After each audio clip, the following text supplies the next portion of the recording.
The title of my piece is Ancestors. It's made using wet felting, needle felting, knitting, crocheting, hand sewing, and embroidery. The backing fabric is made using the wet felting process, which involves taking pieces of wool and arranging them in layers and then agitating the fibers using your hands and warm soapy water until they bind together into one solid piece of fabric. The three-dimensional pieces and some of the two-dimensional were created using needle felting, which involves taking the same pieces of wool, but this time you're binding and shaping the fibers using a barbed needle. And I really wanted to use both these techniques in this piece because the central theme of it is interconnectedness. There's the family tree, bridging generations, the world tree, bridging realms.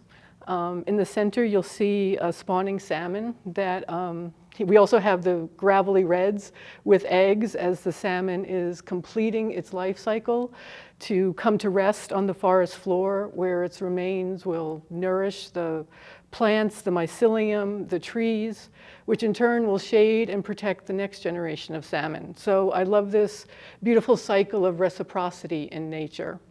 I was also inspired by two tales from Celtic folklore. There's, from the Irish culture, the Salmon of Knowledge story, where it speaks of the rivers all being goddesses, and they all sprang from sacred wells. And there was one sacred well surrounded by 9 hazel trees. And as the salmon ate the hazelnuts that dropped into the well, it took in all the knowledge of the world. There's also a tale from Welsh culture of some of Arthur's men going on a quest, and they needed the guidance of the oldest animal.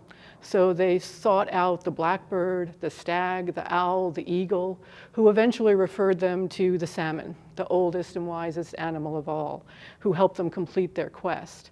And I love how both these stories speak to the deep wisdom that's embodied in nature and our other than human kin, and how we need to turn to the natural world sometimes for insight and guidance. There are also some stones here that are carved with Ogham symbols. Ogham is a writing system that was used to record the Proto-Irish language. It was often carved into stones to denote ancestral lineage. In the center is a representation of cave art, of hands that dates back tens of thousands of years. And it's found across many different countries.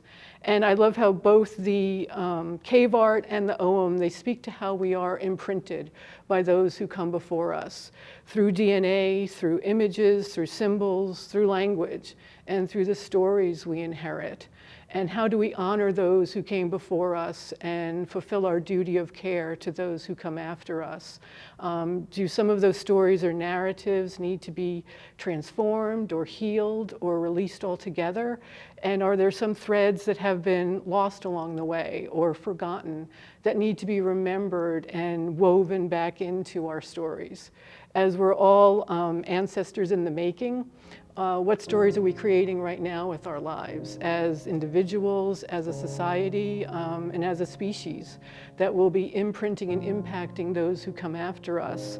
Will they be stories of division, destruction, extinction, or will they be stories of connection, kinship, honoring the divine feminine and living in right relationship with all of our other than human kin, with the land and the waters, going forward?